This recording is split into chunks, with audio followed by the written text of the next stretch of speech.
చరిత్రతో కూడినటువంటి చాలా చక్కటి సందేశాన్ని మనం 5వ మాటగా మనం విన్నాం. అదేవిధంగా 6వ మాట సిలువ ధ్యానాన్ని మనం చూసినట్లయితే 6వ మాట ఏంటంటే యోహాను సువార్త 19వ అధ్యాయము 30వ వచనం. యోహాను సువార్త 19వ అధ్యాయము 30వ వచనం చదవండి అమ్మా. యేసు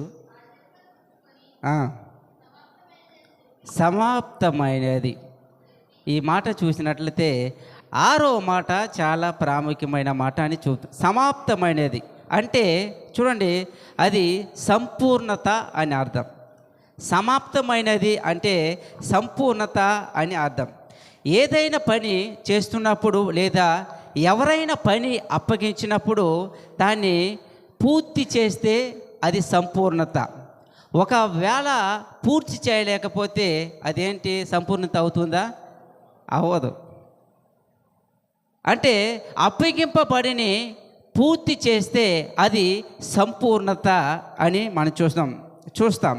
అదేవిధంగా యేసయ్య కూడా ఈ లోకానికి వచ్చి తన తండ్రి అప్పగింపబడిని ఆయన ఏం చేశారంట, పూర్తి చేశాడు. అంటే సమాప్తం చేశాడు. తండ్రి యేసుప్రభు వారికి అప్పగింపబడిని పూర్తి చేశాడు. దాన్ని ఏమంటారంటే ఇంకొక మాట కూడా చెప్పవచ్చు. ఏ మాట అంటే దానికి అర్థం జయించెను అని అర్థం. దేవుడు ఏం చేశారంట, జయించెను. ఆ తర్వాత చూడండి, అయితే ఆయన ఏవేవి సమాప్తం చేశాడో కొన్ని మాటల్లో మనం చూద్దాం. చూడండి,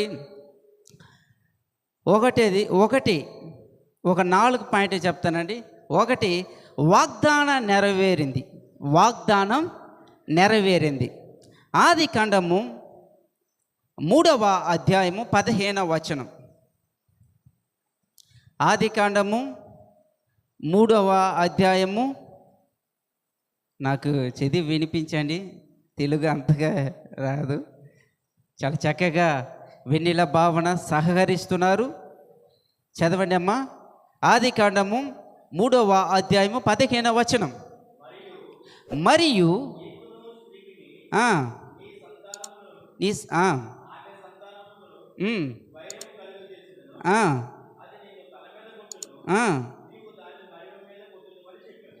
చాలు. చూడండి, ఇక్కడ మనం చూసినట్లయితే దేవునికి అపవాదికి వైరం ఎప్పటి నుంచే ఉన్నప్పటికీ అక్కడ ఒక మాట ఉంది చూడండి, అది నేను తల మీద కొట్టును అంటే ఆయన మరణ ద్వారా అపవాది తలని చితక కొట్టాడు. దేవుడి స్తోత్రం కలుగును గాక. వాడు తోక మాత్రం ఆడిస్తుంటాడు. ఆ తోక ఆడిస్తున్నప్పుడు దానికి మనం భయపడిపోతున్నాం. కానీ దాన్ని కూడా సాతాను తలని ఏం చేశాడంట, దేవుడు చితక కొట్టాడంట. అంటే ఇట్ ఈస్ ఏ ఫినిష్, సమాప్తం చేశాడు. చూడండి, రెండవ విషయం, మొట్టమొదటి ఏం చెప్పినంటే వాగ్దాన నెరవేర్పు. రెండవ నెరవేర్పు మనం చూసినట్టే బలులకు ముగింపు జరిగింది. రెండవ మాట ఏమాట, బలులకు ముగింపు జరిగింది. హెబ్రీయులకు రాసిన పత్రిక 10వ అధ్యాయము 12వ వచనం.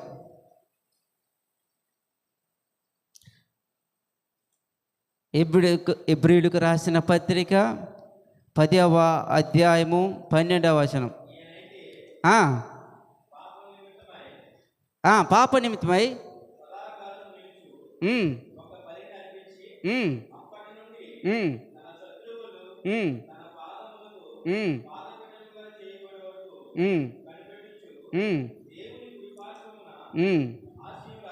చాలండి. చూడండి, ఇక్కడ బలులకు ముగింపు జరిగిందని ఈ వాగ్దానం మనం చూసినదే. కొన్ని మాట చూద్దాం. మన పాపం నిమిత్తము ఆయన బలిగా చేయబడినం.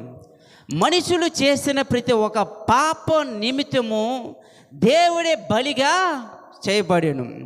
పాత నిబంధన కాలంలో మనం చూసినట్లయితే ఒక రకమైన ఎవరైతే పాపం చేస్తారో ఆ పాపానికి బలులు అర్పించేవాళ్ళు. ఎవరైతే పాపం చేస్తాడో ఆ పాపం చేసిన వెంటనే వాళ్ళ పవిత్రంగా ఉండాలంటే బలులు అర్పింపబడాలి. చూడండి, ఈ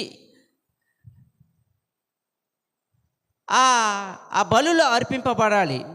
ఆ శిక్ష నుండి దేవుడు మనల్ని తప్పించడానికి, ఆ శిక్ష నుండి మనల్ని విడిపించడానికి అందరి పాపం నిమిత్తము బలియాగమయ్యాడు. దేవుడి స్తోత్రం కలుగును గాక. హల్లెలూయా. ఆ పాప శిక్ష నుండి దేవుడు మనల్ని విడిపించడానికి అందరి పాప నిమిత్తము ఉన్న ఈ భూలోకం ఉన్న ప్రపంచం ఉన్న ప్రతి ఒక్క పాపాల నిమిత్తమే ఆయన సిలువలో ఏం చేశారంట? బలియాగమయ్యాడు. అంటే సమాప్తం చేశాడు పాపానికి. మనిషి పాప చేసిన ప్రతి ఒక్క మనిషి కూడా శిక్షకు పాత్రుడు.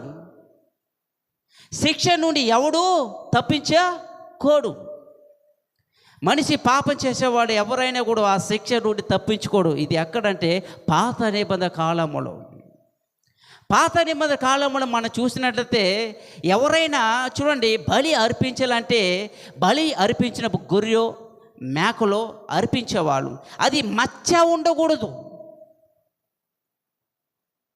అది అది చాలా బాగా ఉండాలి, కురువినదిగా ఉండాలి. అంటే మనిషి పాప చేసేటప్పుడు చూడండి, మాట చేసేటప్పుడు ఒక పాపం, అపవిత్రం ఒక పాపం, వ్యభిచారం ఒక పాపం, ద్రోహం ఒక పాపం, అబద్ధం ఒక పాపం. ఇదంతా మనుషులైన మనం సహజం చేస్తూనే ఉంటాం. కానీ అప్పటి కాలంలో ఈ చిన్న పాప చేసిన వెంటనే ఏం చేసేవాళ్ళంటే బలి అర్పించేవాడు. కానీ అందుకోసం దేవుడు ఏం చేశారంట? సిలువ బలి అర్పించాడు. దేవుడి స్తోత్రం కలుగును గాక. హల్లెలూయా. క్రీస్తు సిలువలో బలులకు ముగింపించాడు. ఏమిచ్చాడంట? ముగింపించాడు. ఎంత గొప్ప దేవుడు అండి! క్రీస్తు సిలువలో బలులకు ముగింపు ఇచ్చాడు. దేవుని నామానికి మహిమ కలుగును గాక. హల్లెలూయా, హల్లెలూయా. ఈ బలుల గురించి వచ్చినప్పుడు నేను ఒక మాటను మీకు తెలియపరుస్తున్నా. చూడండి, రోమీయులకు రాసిన పత్రిక 10వ అధ్యాయము 4వ వచనం. రోమీయులకు రాసిన పత్రిక 10వ అధ్యాయము 4వ వచనం.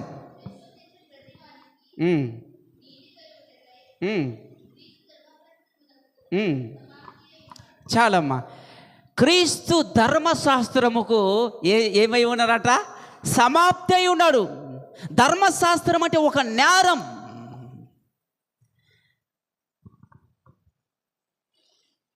చూడండి, ఆ కాలంలో మనం చూసినట్లయితే ఈ ధర్మశాస్త్రాన్ని, ఆ నేరాన్ని ఏ విధంగా తీయబడింది, ఏ విధంగా కొట్టివేయబడింది అని మనం చూసినట్లయితే పరిశుద్ధ స్థలం, అతి పరిశుద్ధ స్థలం, ఆవరణము 3 ఉంటుంది.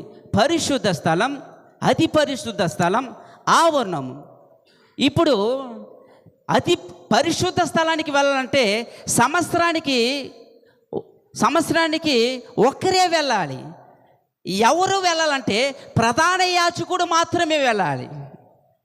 బాగా గమనించండి, ప్రధాన యాజకుడు మాత్రమే సంవత్సరానికి ఒకసారి వెళ్ళాలి, బలులు ఇవ్వడానికి, రక్త ప్రోత్సహించడానికి. ఇప్పుడు ఈ ప్రధాన యాజకుడు ఎలా ఉండాలి? పరిశుద్ధంగా ఉండాలి, నేరం ఉండకూడదు, పాపం ఉండకూడదు, పవిత్రంగా ఉండాలి, ఆయనలో పరిశుద్ధత కనబడాలి, చెమట కూడా రాకూడదు. ఇప్పుడు ఆ ప్రధాన యాజకుడు చూడండి, ఆ పరిశుద్ధ స్థలానికి వెళ్ళేటప్పుడు మొట్టమొదటి ఆ ప్రజలు ఏం చేస్తారంటే ఆ ప్రధాన యాజకుడికి మొల చుట్టూ తాడు కట్టుతారు. ఆ తాడు కట్టేటప్పుడు ఆ ప్రధాన యాజకుడు వెళుతూ ఉంటాడు. అప్పుడు ఆ తాడు వీళ్ళు పట్టుకొని వెళుతూ ఉంటారు. చూడండి, ఎంతో భయభక్తితో, ఎంతో వణుకుతో, ఎంతో విశ్వాసంతో ఆ ప్రధాన యాజకుడు వెళుతూ ఉంటాడు. ఎవరితో మాట్లాడడానికి? దేవుడితో మాట్లాడడానికి. ఎవరు వెళుతున్నారు? ప్రధాన యాజకుడు. ఇప్పుడు చూడండి, ఎందుకు ఈ తాడు కడతారంటే, ఒకవేళ ఆ ప్రధాన యాజకుడు పాపం అయితే, నేరం అయితే, ఏదైనా ఉన్నట్లయితే ఆ గంట వెళుతున్నప్పుడు గంట మోగుతూ ఉంటుంది. ఒకవేళ దానిలో ఆయన ఏదైనా ఒక లోపం ఉంది అనుకో, అప్పుడు ఆ గంట ఏమవుతుందంట, ఆగిపోతుంది. ఆగిపోయిన వెంటనే ఆవరణంలో ఉన్న ప్రజలంతా పరిగెత్తుకొని తండోపతండుగా పరిగెత్తుకుని వస్తారా? రారు. ఎందుకు పరిగెత్తుకుని వస్తే అక్కడికి చాలామంది చనిపోతారు. ఎందుకంటే అక్కడ ఉన్న ప్రజలంతా ఆ తాడును మెల్లగా ఏం చేస్తారంట, లాగుతారు. గమనించాలి, వాక్యాన్ని మనం గమనించాలి. చూడండి, బలులకు ముగింపు ఎలా జరిగింది? ఎప్పుడైతే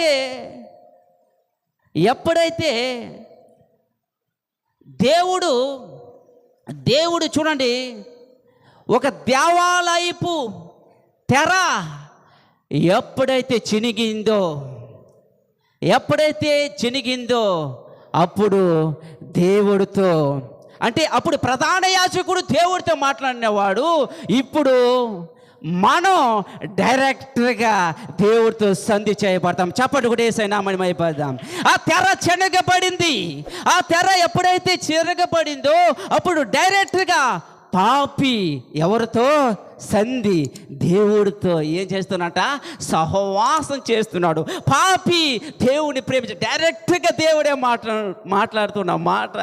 తెర ఎప్పుడైతే చినిగిందో అప్పుడు ఏమైందంట, ధర్మశాస్త్రం ఇప్పుడు ఏమైంది, నేరాన్ని ధర్మశాస్త్రముని కొట్టివేయబడింది. నా మాట మీకు అర్థమవుతుందా? హల్లెలూయా, హల్లెలూయా. ఎంత గొప్ప దేవుడు అండి యేసుక్రీస్తు. మన పక్షమున నేరమును తీసివేసును. తెర, పరిశుద్ధ స్థలముని దేవుడు మనకి ఏం చేసినాడా, తెరని చినిగివేయబడింది. ఎప్పుడైతే తెర చినిగిందో చూడండి, ఆ దేవాలయ తెర ఎప్పుడైతే చినిగిందో అప్పుడు డైరెక్ట్గా దేవుడితో మనిషి మాట్లాడుతూ ఉంటాడు. దేవుడి నామానికి మహిమ కలుగును గాక. హల్లెలూయా, హల్లెలూయా. ఎంత గొప్ప దేవుడు అండి యేసు ప్రభువారు. ఆలోచించేయండి, ఒక మనిషి చూడండి, పాత నిబంధన కాలంలో తప్పు చేస్తే బలి అర్పించాలి. కానీ ఆ బలిని ఆయన కలువారి శిలువలో ఏం చేశారంట, సమాప్తం చేశాడు. దేవుని నామానికి మహిమ కలుగును గాక. హల్లెలూయా, హల్లెలూయా.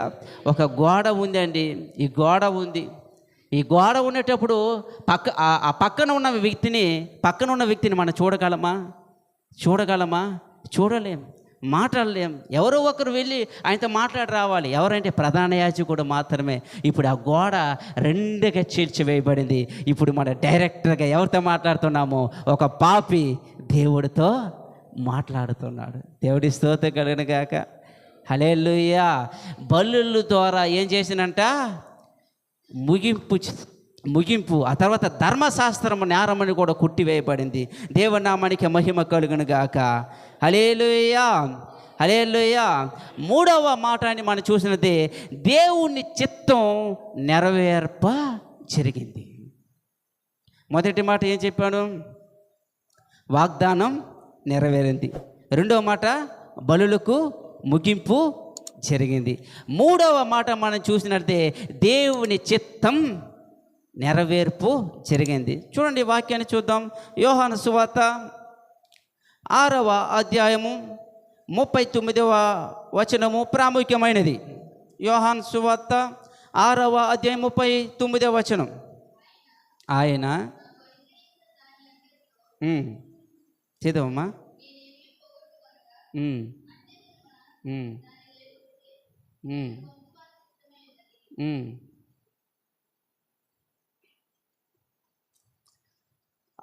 6వ 39 మా 6వ 39వ వచనం.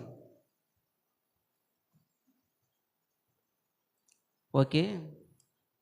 ఆయన నాకు అనుగ్రహించిన దాన్ని అంతటి నేను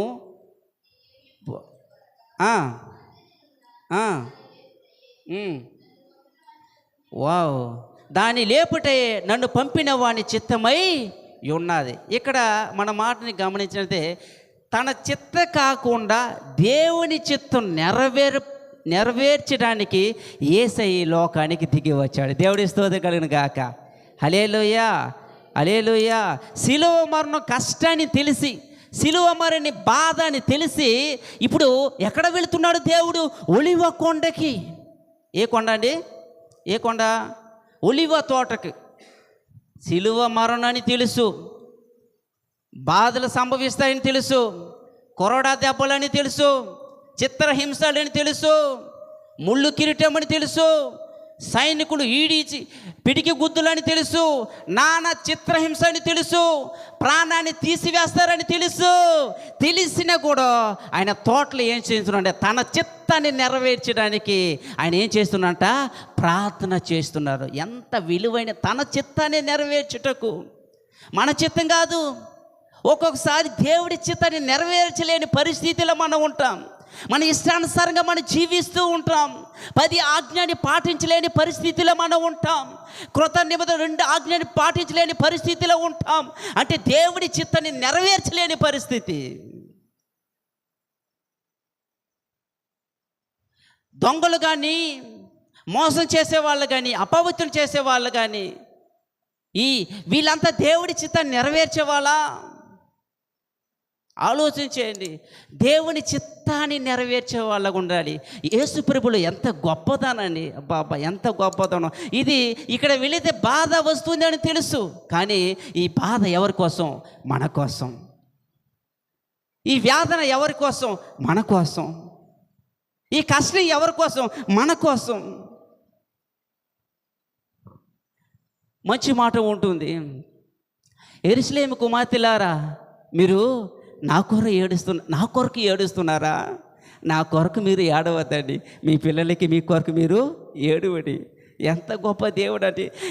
అక్కడ స్త్రీలు ఏడుస్తున్నారు, రొమ్ములు బాధకొని వాళ్ళు ఏడుస్తున్నారు, బాధపడుతున్నారు.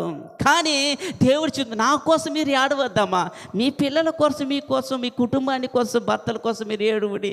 నా కోసం మీరు ఎందుకు ఏడుస్తున్నారు? వా, ఎంత మంచి మాట అండి! అంటే మనుషులకి చిన్న బాధ కూడా దేవుడు ఇవ్వకూడదా? చిన్న ఇబ్బందులు కూడా ఇవ్వకూడదా? చిన్న కష్టం కూడా ఇవ్వకూడదా? తన బాధ అని తెలిసి కూడా ప్రజల్ని ఎంతగా ప్రేమిస్తున్నాడు. నా ప్రజలు బాగుండాలి, నా ప్రజలు సంతోషంగా ఉండాలి, వాళ్ళకి ఏ బాధ రాకూడదు, వాళ్ళకి ఏ సమస్యలు రాకూడదు, వాళ్ళకి ఏ కష్టము రాకూడదు అని దేవుడు ఎంతగా మనల్ని ప్రేమిస్తున్నాడు. ఎంతగా ప్రేమిస్తున్నాడు, ఎంతగానో ప్రేమిస్తున్నాడు. ఈ లోకాన్ని ఎంతగా ప్రేమిస్తున్నాడు, ఎంతగా మన అక్కడ పేరు పెట్టుకున్నట్లయితే ఎంతగానో ప్రేమిస్తున్నాడంట. బాబా, చెప్పుకోలేని అంత ఊహకి అంత ప్రేమ, యేసయ్య ప్రేమ. ఎవరైనా మనుషులు భార్యాభర్తల ప్రేమ కాదు ఇది ఏ ప్రేమ? నిరంతరమైన ప్రేమ, నిత్యమైన ప్రేమ, ఆదరించే ప్రేమ. హల్లెలూయా, హల్లెలూయా, హల్లెలూయా. చూడండి, ఆ తర్వాత మనం చూస్తున్నాము, అదే మనం చూడండి, ఆ విధంగా శిలువ మరణాన్ని పొంది దేవుని చిత్తాన్ని నెరవేర్చి ఆయన చెప్పిన పనిని ఏం చేశారంట? దేవుడు సమాప్తం చేశాడు. దేవుడి నామానికి మహిమ కలుగును గాక. తన చిత్తాన్ని ఏం చేశారంట? దేవుడు సమాప్తం. It is a finished. எல்லாம் முடிந்தது. கர்த்தரோட வார்த்தை சொல்லப்பட்டது. உலகத்துல எல்லா பாவத்துக்கு முடிவு, எல்லா மரணத்துக்கு முடிவு, எல்லா சாபத்துக்கு முடிவு. ஆண்டவர் இந்த உலகத்தை ரட்சகராய வந்து இருக்கிற எல்லா வழிகளும் ஆண்டவர் என்ன செய்தனா முடிந்தது. இது முடிந்தது. அவர் எப்படிப்பட்ட தேவன் என்று சொல்லும் போது, அவர் வானத்தையும் பூமியும் சகலத்தை படைத்த தேவன் பாவத்தில் தன் ஜனங்கள் உண்டுகிற போது அவர் என்ன பண்றாராம்? அவர் ரட்சிக்கிறாராம். பாவத்திலிருந்து அவர் என்ன பண்றாராம்? விடுதலை கொடுக்கிறாராம். பாவத்திலிருந்து அவர் தேற்றி எடுக்கிறாராம். அல்லேலூயா. அந்த ஆண்டவர் சொல்லுகிறார், முடிந்தது, இது முடிந்தது. பிரிய என் ஜனமே, இங்கே வந்து இருக்கிற என் ஜனமே, கர்த்தரோட வார்த்தை சொல்லப்படுது. ஒரு வெளிவேறப்பட்ட வார்த்தை என்றால் கர்த்தரோட அவர் சித்தத்தை நிறைவேற்கிறாராம், நிறைவேற்றுகிறார். அவர் சித்தம் என்றால் எவ்வளோ பாரத்தோடு, எவ்வளோ பாதியோடு, எவ்வளோ துக்கத்தோடு, எவ்வளோ துன்பத்தோடு அவர் இருக்கிற போதும் பாருங்க, அவர் மரணத்துக்கு உப்பு கொடுக்குறாராம். மரணத்துக்கு உப்பு கொடுக்குறாராம். என்ன தெரியுமா? உன்னையும் நேசித்தார். என்ன தெரியுமா? என்னையும் நேசித்தார். இந்த உலகத்தையே கர்த்தர் நேசித்தார். உன் குடும்பத்தையே கர்த்தர் நேசித்தார். என்ன தெரியுமா? அவர் உன்னை கர்த்தராக இருக்கிறார். ஹல்லேலூயா. உனக்காக கல்வாரி சிலுவையில் என்ன பண்ணார்? அவரு முடித்தார். என்ன பண்ணார் ஆண்டவர்? முடித்தார். எப்படிப்பட்ட ஆண்டவர்ங்க அவர்? సూపర్. அவர் నెల దట్ ఇస్ కింగ్. ఆయన ఎవరు? రాజు. ఆ రాజు మన ఎలా చేస్తాడట? ప్రేమిస్తూ ఉంటాడు. ఆ రాజు మన కొరకు ప్రాణ పెట్టాడు. ఈ లోకంలో ఎవరైనా ప్రాణ పెట్టేవాళ్ళు ఉన్నారా? ప్రాణాన్ని పెట్టేవాళ్ళు ఉన్నారని చెప్పండి ఎవరైనా? ఈ రోజులు ప్రాణ కాదు, ప్రేమని చూపించే వాళ్ళు కూడా చాలా తక్కువైపోయారు. ప్రేమని వెల్లడిపరిచలేని వాళ్ళు చాలామంది ఉన్నారు. కానీ ప్రాణ పెట్టేది ఎవరు తెలుసా? యేసయ్య మాత్రమే. హల్లెలూయా, హల్లెలూయా, హల్లెలూయా. చూడండి, తన చిత్త ఎలా వధుకు తేబడిన గొర్రె పిల్ల యొద్ద బుజ్జి కత్తిరించే దగ్గర ఏ విధంగా మౌనంగా ఉండనో అటు రీతికి ఏం చేశాడంట? దేవుడు మౌనంగా ఉంటాడు. ఎందుకు మౌనంగా ఉన్నాడు? తన చిత్తాన్ని నెరవేర్చబడాలి. దేవుడికి శక్తి లేదా? ఆయన శక్తిమంతుడు కాదా? ఆయన శూన్యములు సృష్టించిన దేవుడు కాదా? తప్పించుకోలేడా? బాధ నుండి విడిపించుకోలేడా? సిలువ నుండి తప్పించుకోలేడా? ఆయన తండ్రి అప్పగింపబడిన తన చిత్తాన్ని నెరవేర్చాడు. హల్లెలూయా, హల్లెలూయా. చూడండి, ఈ నెరవేర్చిన దానికి ఒక మాట చెప్తున్నాను. తల్లిదండ్రులు తన పిల్లలు, కుమారుడు కుమార్తెని చూడండి, ఎవరైతే తన పిల్లలు తల్లిదండ్రుల మాట వింటూ ఉంటారో, చెప్పిందంతా చేస్తూ ఉంటారో, వాళ్ళకి తల్లిదండ్రుల మీద ఎంత ప్రేమ ఉంటాయండి? ఎంత ప్రేమ ఉంటాయి? చాలా ప్రేమ. నా మాట వింటున్నాడు, దాన్ని పాటిస్తున్నాడు, దాన్ని చేస్తున్నాడు. ఆలోచించేసారా?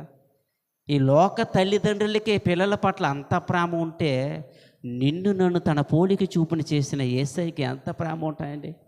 ఎంత ప్రేమ! ఆ ప్రేమని వెలగట్టలేమా? వెలగట్టలేము. ఆ ప్రేమ ఏంటి? త్యాగపూరితమైన ప్రేమ. దేవుని నామానికి మహిమ కలుగును గాక. హల్లెలూయా. చూడండి, ఇంకొకటి నేను ముగిస్తున్నాను. 4వది పాపం మరణం నుండి విముక్తి. 4వది ఏంటి? పాప మరణం నుండి విముక్తి. రోమీయులకు రాసిన పత్రిక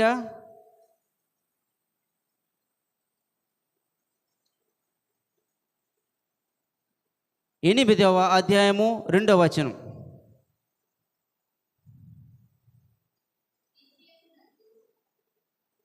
చదువమ్మా.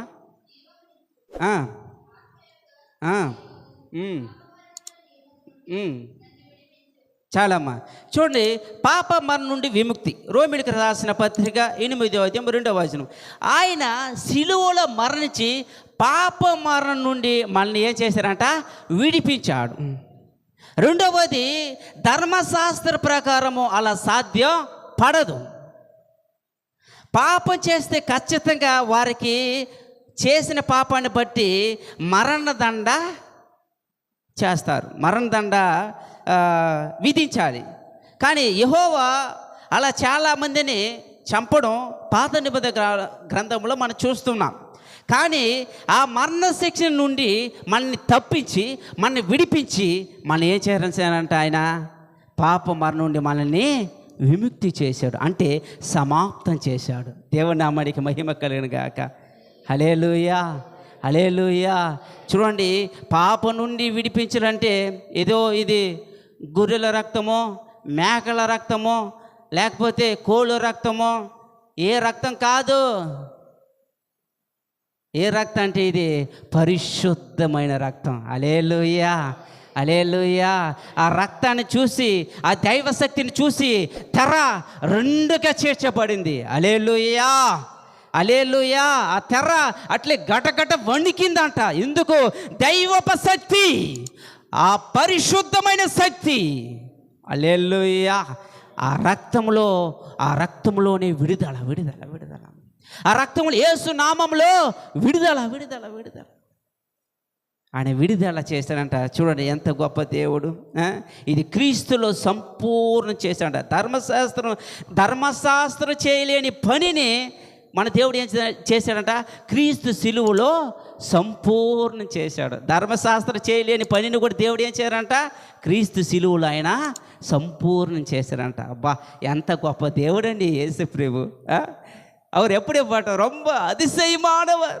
அவர் ஆலோசனை கர்த்தர், அவர் சமாதான பிரபு. அவர் நமக்காகவே சிலுவையில் அவர் தியாகம் ಮಾಡಿದಾರ. ಪ್ರಿಯಮಾಡಿಯ ಜನமே, Jesus love so beautiful love. அவர் அன்பு எப்படிப்பட்டது? எல்லாரும் சொல்லுங்க, அன்பு. சொல்லுங்க, అன்பు చెప్పండి. అன்பు అని చెప్పండి. అன்பు. హల్లెలూయా. అன்பు అంటే ఆయన ప్రేమ. హల్లెలూయా. ఎంత గొప్ప ప్రేమ అండి. చూడండి ఆయన ఎంత గొప్పవాడు. ఆలోచించేయండి. 4 విషయాలు మీకు చెప్తున్నాం. 5వ విషయాన్ని మనం చూసినట్లయితే యేసుక్రీస్తు ప్రణాళిక సమాప్తమైనది. ఆయన ప్రణాళిక ఏమైందంటే ఇప్పుడు సమాప్తమైనది. 5వ విషయం చూడండి.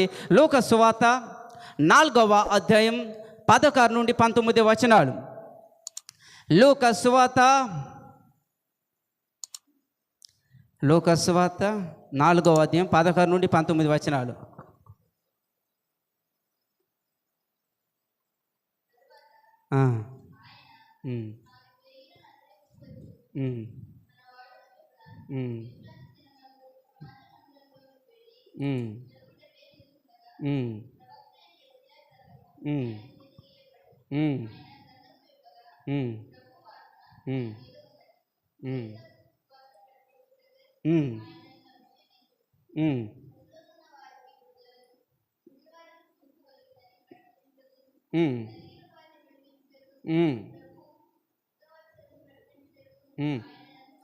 చాలా అమ్మా.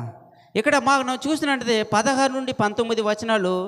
తరువాత ఆయన తాను పెరిగిన నజరేతును వచ్చును. యేసు ప్రభు నజరేతుకు మళ్ళీ వచ్చాడట. తన వాడక చూపిన విశ్రాంతి దినము సమాజ మందిరంలోనికి వెళ్ళి చదువుటకు యెషయా గ్రంథము, ప్రవక్త అయిన యెషయా గ్రంథం ఆయన చేతికి ఇవ్వబడెను. ఆయన గ్రంథం అయిపోగా, అంటే యెషయా గ్రంథాన్ని ఆయన చేతికి ఇచ్చినప్పుడు ఆయన సమాజ మందిరం కూడుకునేవాళ్ళు. సమాజ మందిరంలో ఆ రోజులో అప్పుడు చూడండి ఒక గ్రంథాన్ని ఆయన చేతికి ఇచ్చాడు. ఆ గ్రంథం యెషయా గ్రంథం ఆయన చేతికి ఇవ్వబడును. ఆయన గ్రంథం విప్పక, ప్రభు ఆత్మ నా మీద ఉన్నది, బీదలకు సువార్త ప్రకటించటకై ఆయనను అభిషేకించును, చెరలున్న వారికి విడుదలను, గుడ్డి వారికి చూపును కలుగులని ప్రకటించుటకును, నలిగిన వారికి విడిపించుటకును, ప్రభు ఇత్సారవసం ప్రకటించుటకును ఆయన నన్ను పంపి ఉన్నాడు. ప్రకటించేసా, ఇప్పుడు నేను సమాప్తమైనది. హల్లెలూయా. దేవుడి స్తోత్రం కలుగును గాక. హల్లెలూయా. ప్రభు ఆత్మ నా మీద ఉన్నది, దేవుడి ఆత్మ నా మీద ఉన్నది. దేవుడి నా ఆత్మ ఉన్నది కాబట్టి బీదలకు సువార్తని ప్రకటించాను.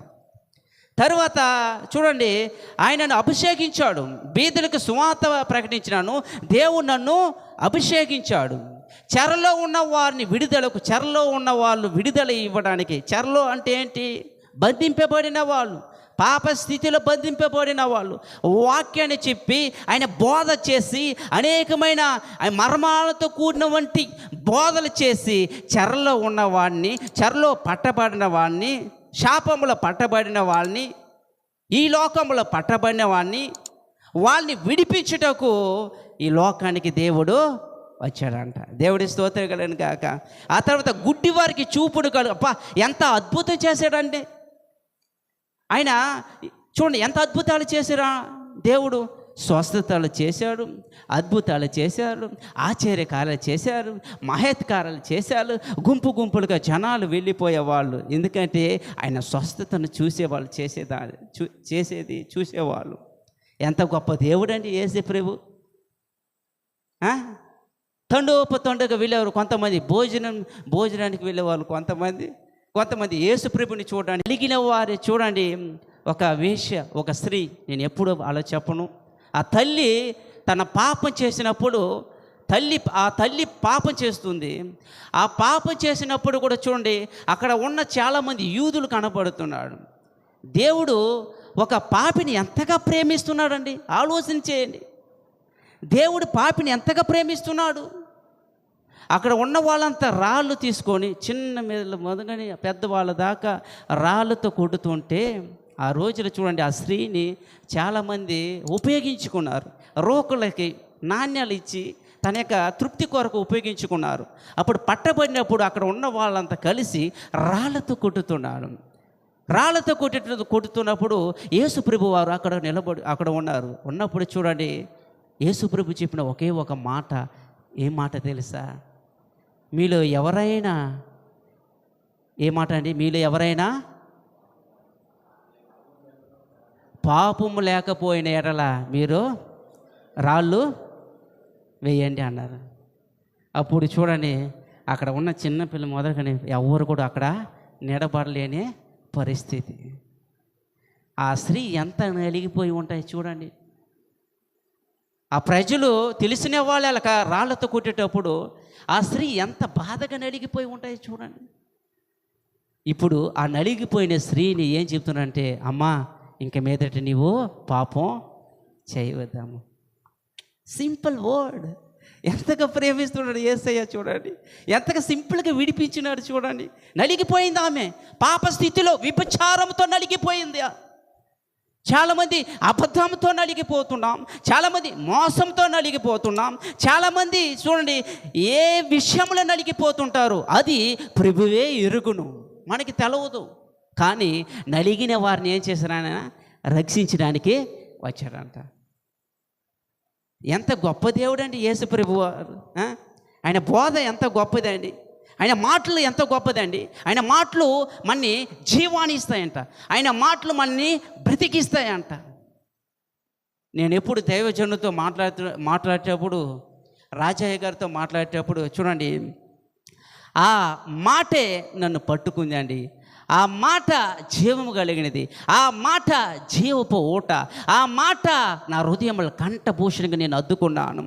సమస్యల వస్తువు రావచ్చు, కష్టాల వస్తువు రావచ్చు, ఇబ్బందులు రావచ్చు, ప్రతికూల పరిస్థితులు రావచ్చు, నా అనుకున్న వాళ్ళు కూడా నన్ను చెదరగొట్టవచ్చు, అనుకోవచ్చు. కానీ ఆ మాట నన్ను బ్రతికిస్తుంది అన్నారు. దేవుని నామానికి మహిమ కలుగును గాక. హల్లెలూయా, హల్లెలూయా. దేవుడు ఎంత గొప్ప దేవుడు అండి. ఆయన వాక్యాన్ని ఎలా అద్దుకోవాలంటే కంఠభూషణంగా అద్దుకోవాలి. దుష్టుల ఆలోచన నడవక, పాపుల మార్గం నిలవక, అపహాసులు కూర్చుండగా దివరాత్రములు వాక్యాన్ని ధ్యానించేవాళ్ళు ఎలా ఉంటారంట? ధన్యులు. మనం వాక్యాన్ని ధ్యానించాలి. ఇంతకుముందు మహేష్ సార్ గారు చెప్పిన మాట చాలా చక్కగా చెప్పారు. దివరాత్రము లోతైన సత్యని త్రోవాలంట. అది ఎక్కడ ఉంటుంది? బైబిల్లో మాత్రం ఉంటుంది. బైబిల్ చదివితే మన ఆలోచనలో మార్పు, బైబిల్ చదివితే మన తలంపులో మార్పు, బైబిల్ చదివితే మన చూపులో మార్పు. ప్రతి ఒక్కటి బైబిల్ వాక్యం నేర్పిస్తుంది. ఈ వాక్యాన్ని ఎలా అంటే కంఠభూషణంగా మనం ఏం చేసుకోవాలంట? వాక్యాన్ని అద్దుకోవాలి. అంటే చూడండి, నలిగిన వారిని ఏం చేస్తారంట? దేవుడు విడిపించిన ఈ లోకానికి దిగివచ్చారు. ప్రభు ఇచ్చరవం ప్రకటించుటకును ఆయన నన్ను పంపి ఉన్నాడు కాబట్టి ప్రతి ఒక్కటి నేను నెరవేర్చాం. ఇప్పుడు ఏం చేస్తున్నా? సమాప్తమై ఉన్నది. హల్లెలూయా. ఎంత గొప్ప దేవుడు అండి. ఒక చిన్న ఉదాహరణ నేను ముగిస్తున్నాను. చూడండి, కల్వారి శిలువలో దేవుడు త్యాగం చేశాడు. ఇప్పుడు మన సెల్ ఫోన్లో, స్టేటస్లో, ఆ విధంగా యూట్యూబ్లో, ఫేస్బుక్లో, ఇన్స్టాగ్రామ్లో మనం చూస్తూ ఉంటాం. ఒకసారి ఆయన యొక్క సిలువని చూసి ఆయన శరీరంలో బాధపడుతూ, ఆయన 7 మాటలు పలుకుతూ, ఆయన రక్తధారంతో ఉన్నప్పుడు దాన్ని చూసేటప్పుడు ఎలా ఉంటుందండి? మనకి ఎలా అనిపిస్తుంది? బాధ అనిపిస్తుంది. లోతుగా ఉన్న వాళ్ళకి ఏడుపు వస్తుంది. సుమారుగా ఆ రాత్రి నేను మామూలుగా వాక్యాన్ని ధ్యానిస్తూ ఉండేటప్పుడు చూడండి, రాత్రి నాకు ఏడుపు వచ్చిందండి. నిజం. ఇన్ఫ్యాక్ట్ దేవుడు ఉన్నాడు. ఆయన సిలువ ఎంత త్యాగండి. ఎంత గొప్ప దేవుడు అండి ఆయన. నన్ను ప్రేమించాడా? పాపంలో నలిగిపోయిన వాణ్ణా? లోకంలో ఇష్టానుసారమైన జీవించిన వాణ్ణా? తల్లిదండ్రులకి విధేయత చూపించలేని వాణ్ణా? సమాజంలో పేరు లేని వాణ్ణా? నన్ను దేవుడు ప్రేమించాడా? ఏ పనికి రాలి నన్ను దేవుడు ప్రేమించాడా? ఆ దేవుడు గొప్పతనం ఏంటండి అని అలా నేను ఆలోచన చేస్తూ ఏడుపు వచ్చింది. ఈ మాట పక్కన పెట్టండి. ఒక మేడం గారు ఒక చిన్న పాప వస్తుంటే మెడలో ఒక సిలువ బంగారు గొలుసు వేసుకొని చిన్నపిల్ల బుట్టిన నడకలతో వస్తుంది అంట. ఆ టీచర్ గారు అడిగారంట, పాప మీ యేసుప్రభు వారు ఆ క్రాస్, ఆ సిలువలో ఉన్నది చాలా రక్త మరకలతో ఆ సిలువ నిండి ఉంటాయి కదా, మరి ఈ బంగారుని ఎందుకు మీరు వేసుకొని వస్తున్నావు అని ఆమె చిన్ని బుడ్డ తల్లిని అడిగినప్పుడు ఆ చిన్న తల్లి చెప్పేదంట, చూడండి మేడం గారు, మీరు చెప్పారు మాట వాస్తవమే, కానీ ఆ సిలువ రక్తం, ఆ మరకలు, అదంతా నా దేవుడు సిలువలో సమాప్తం చేసి బంగారని సిలువను దేవుడు నన్ను ధరింపచేశాడు అని చెప్పిందంట. చప్పటి కూడా వేసే నామని అయిపోదాం. హల్లెలూయా, హల్లెలూయా. దేవుడు ఏం చేశారంట? బంగారని ఒక సిలువని దేవుడు ఇచ్చాడు. ఎస్, బంగారని సిలువని ఇప్పుడు ధరింప చేసుకున్నామంటే, వేసుకుంటున్నామంటే ఆ రక్త మరకలు, ఆ కష్టం, ఆ బాధ, ఆ ఇబ్బందులు ప్రతి ఒక్కటి కూడా ఆయన ఏం చేశారంట? సమాప్తం చేశాడు. ఎందుకు? నీకు బంగారు గొలుసునివ్వడానికి. ఎంత గొప్ప దేవుడు అండి ఆయన. మన ఎంతగా ప్రేమిస్తున్నాడు ఆయన ప్రేమని మన నిజంగానే తలుచుకోవాలి. అందుకోసమే చూడండి, ఆయన ప్రతి ఒక్కటి everything it is a finish. ప్రతి ఒక్కటి ఏం చేస్తారంట? ఆయన పూర్తి చేశాడు, సమాప్తం చేశాడు. అదేవిధంగా 3, 4, 5 మాటలు చెప్పిన మొదటి మాట చూసినట్లయితే మళ్ళీ ఇంకొకసారి తెలియపరిచి, 1 వాగ్దానం నెరవేరింది, 2 బలులకు ముగింపు జరిగింది, 3వ మాట మనం చూసినట్లయితే చూడండి, దేవుని చిత్తం నెరవేరడం జరిగింది, 4వది పాప మరణం నుండి విముక్తి, 5వది యేసుక్రీస్తు ప్రణాళిక సమాప్తమైనది. 5 మాటలు క్లుప్తంగా మనం చూస్తున్నాం. ప్రియ సహోదరులారా, సమాప్తమైనది. ఒకవేళ మన జీవితం ఎలా ఉన్నది? దేవుడు ప్రతి ఒక్కటి సమాధి చేశాడు, సమాప్తం చేశాడు. మనలో ఏదైనా పాపం ఉందా? మనలో ఏదైనా డాగు మచ్చ కనబడుతుందా? ఆలోచించండి. ఈ మధ్యాహ్న సమయంలో దేవుడు సమాప్తం చేశాడు. Okay, good. మన దేని విషయంలో సమాప్తం చేశాం? పాప విషయంలో సమాప్తం చేశామా? వ్యభిచారాని విషయంలో సమాప్తం చేశామా? అబద్ధాన్ని విషయంలో సమాప్తం చేశానా? సెల్ ఫోన్ అని వ్యసనంతో సమాప్తం చేశామా? ఈ లోక పాపంలో మనం సమాప్తం చేశామా? ఏ విషయము నీవు బలహీనంగా ఉన్నావో దాన్ని సమాప్తం చేయి. వాక్యం వినడు కాదు, వాక్యం అనుసరించడు కాదు. ప్రియ సహోదర, ఈ మధ్యాహ్న సమయంలో దేవుడు మరణించి సిలువలో త్యాగం చేసి సమాప్తం చేశాడు. Very good. కానీ మనం ఈ వాక్యాన్ని విన్నే ఇటు వదిలేకుండా ఏ విషయమున మనం బలహీనంగా ఉన్నామో, ఏ విషయములో మనం నలిగిపోతున్నామో దాన్ని మీద ఇప్పుడు మనం సమాప్తం చేయాలి. ఈ విషయంలో నేను నలిగిపోతున్నాను, నేను సమాప్తం చేయాలని ప్రతి ఒక్కరు, మనందరూ ఇక్కడ ఉన్న ప్రతి ఒక్కరు ఆలోచన చేయాలి. దేవుడు సమాప్తం చేశాడు కదా, మనం కూడా ఏం చేయాలి? సమాప్తం చేయాలి. మళ్ళీ కంటిన్యూ చేయకూడదు. ఒకవేళ నీవు కంటిన్యూ చేసావనుకో, ఈ సిలువ ధ్యానంలో ఈ 6వ మాట సమాప్తం అనేది వ్యర్థమైపోతుంది. ఓకే, ఇక్కడ ఉన్న వాళ్ళంతా మన వ్యక్తిగత జీవితాన్ని చూడండి, భార్యకి, భర్త, పిల్లలకి కానీ, సమాజం, ఊరు, గ్రామం ఎవరికి తెలియదు. ఎవరికి తెలుస్తుందంట? యేసయ్యకు మాత్రమే తెలుసు. అందుకే మనకి ఏం చేయాలి? ఇప్పుడు దాన్ని ఏం చేయాలి? అందులో సమాప్తం చేయాలి. ఈయనగాక